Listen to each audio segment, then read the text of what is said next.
Good morning. Welcome inside. Keyshawn, J. Will, and Zubin. We're presented by Progressive Insurance. All guests on the Shell Pennzoil Performance line. Our first guest of the day, Quentin Richardson. He'll have an interesting perspective, Key, because he played for both the Clippers and the Lakers, and I'm sure there's a difference from playing in both organizations. Our first NFL talk will come at 7 o'clock when we'll have Damian Woody, ESPN NFL analyst, join us. Remember, we are just on the eve, essentially now, of week 2 of the season with the Bengals and the Browns. But I want to kind of just get into your thoughts, Key. You kind of warned us yesterday for those that thought the Lakers and the Clippers and the TV executives and Adam Silver and everybody that would be thrilled. The Western Conference Finals are going to be the NBA Finals. Kawhi's going to have to get through LeBron. He'll be an all-time great. I should also mention our guy, Jay Will, who was promoting. He ain't here today. He was promoting Kawhi as an all-time great. If he could have that path through LeBron, not so much. Jay doing two-a-days, and usually that's an NFL term. But we had 2 NBA games last night, so he's just taking a well-deserved morning off. We'll have him back tomorrow. Man, I wish he was here, though.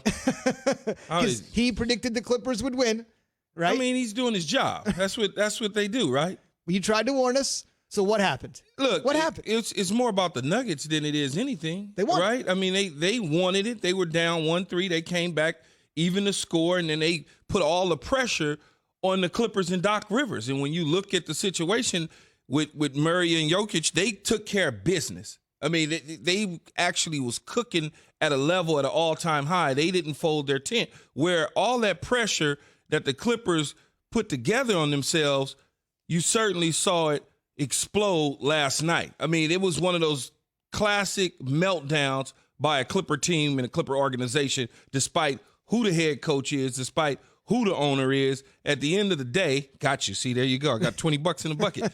They just didn't show up to play. And a lot of people say, well, Paul George along with Kawhi Leonard didn't handle their business in Game 7.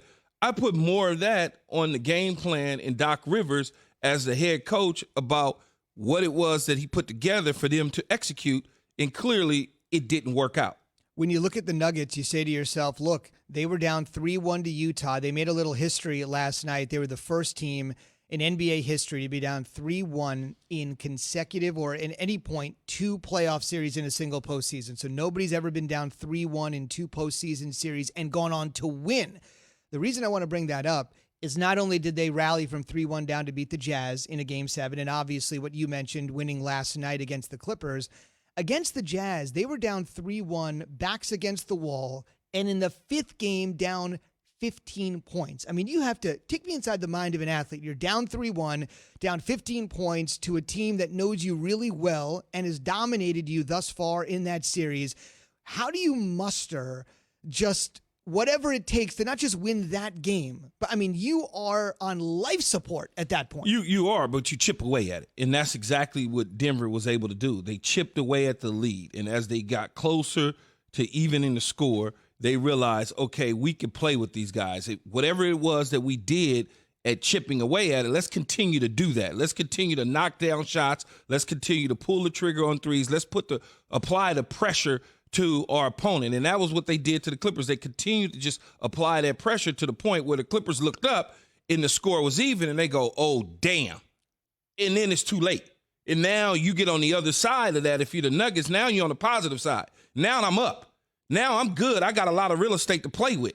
And when they even the score at 3-3, when they was down 1-3, now all of a sudden they 3-3, they got the whole world to deal with. Now, all that landscape that's out there, all that real estate, it's all theirs to take control of, where the Clippers are sitting there looking and going, if we make any mistake, we're going to be in trouble. If you look at the game last night, all of a sudden, the Clippers are down by 6. Then the Nuggets go up by 8. Then they go up by 9. Then the Clippers cut the deficit. Then the Nuggets go up. Mm-hmm. But the Clippers never ate into that deficit. They never really got going in the second half to pull a big chunk out of it. And as that time is going by, they're losing minutes. And their best player in Kawhi Leonard's not playing great. 14 points. He was 6 of 22, 2 from 7 from deep 3, and 14 points. He was missing wide open shots that he normally would knock down. And that told you right then the Clippers would clip. Yeah, indeed. Take a look further into the box score. Nobody on the Clippers starting unit had more than Kawhi's 14 points. So not a 15-point scorer, from your starters.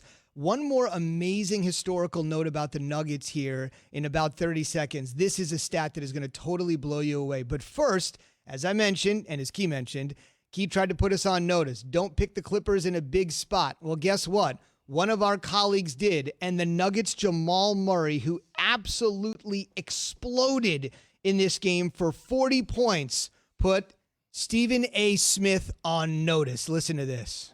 We've been showing it. I don't know how else to say it. We've been showing it. And you got Shaq, you got Charles, you got, I think Zach Lowe's his name, I don't even know. Stephen A., all y'all better start giving this team some damn respect because we put in the work and we got a resilient team. And we shouldn't have been down 3-1, but to come back from 3-1 against the Clippers, it was a big achievement. So it's fun just to, change that narrative. Y'all can start changing the narrative and looking at us in a better light. Apparently, Jamal Murray does not listen to the Low Post podcast with Zach Lowe. Never heard of it. He didn't mention my name. That's all I care about, right? He didn't mention me. So, look, that always adds a little fuel to the fire when you're a player. It kind of, you don't say much. You keep it in the back of your mind, and then you unleash when you go out there and you drop 40, or you go out there and you score several touchdowns. It's in the back of your mind. Now, those guys are doing their job, right, but they predicted wrong. And even to the point where I'm going to get on Stephen A. and Max because they kept all year long talking about the Clippers. Oh, they're gonna wax the Lakers. The Lakers are at home, chilling.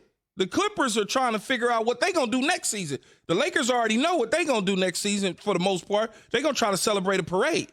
That's over with for the Clippers. I don't mean to, jump up and down like that, but the Lakers took care of their end of the bargain. Doc Rivers and the Clippers did not. Here's the historical note on the Nuggets I mentioned, and then a great note here on Jamal Murray as well. Just let this settle. I know you guys always rag on me for the stats, but this is just a simple stat that anybody can just think about. This season alone, in the postseason, Key, the Nuggets have won 6 elimination games. 6 games with their backs against the wall, win or go home, whatever you want to say. They have won 6. The only other team in NBA history to do that in a single postseason, the 94 Nuggets, the Dikembe Mutombo Nuggets, if you're old enough to remember Dikembe when they knocked off Seattle back when yes, with the finger wag in 1994. Jamal Murray had an MVP moment in Game 7 against the Clippers. MVP moment of the week brought to you by Sport Clips. It's a new season at Sport Clips Haircuts. All stylists are clean, certified, and guys smart. So this sets up, Key, a Western Conference Finals Game 1 on TNT Friday night between the Lakers and the Nuggets. In fact, the last time the Nuggets got to the Western Conference Finals, it was 2009, and they lost to the Lakers. Yeah, but this is a different time. But you go back to the Clippers and you go back to Doc Rivers and you think about in his career, this is the 3rd time that he surrendered a 3-1 lead. And what is that? What is that for Doc? Like we respect Doc at a high level, an all-time high level for everything that he's done. But when you look at it, it's like we give a hard time to Eric Spoelstra. We give a hard time to Steve Kerr because it's on autopilot up at Golden State. D'Antoni, hard time. But Doc Rivers has been given the keys to the car a number of times in L.A. with the Clippers and the same results. Can't get out the second round. Can't get out the second round, dog. And so it's like, what is it? He needs to go back, look at his X's and his O's, try to figure out because he certainly have the Willie and the Joes every single time.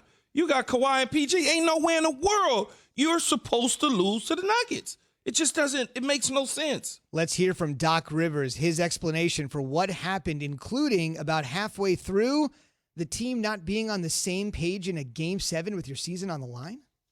I thought we had so many opportunities over the last 3 games to win. But listen, you got to give Denver credit. They kept playing. They kept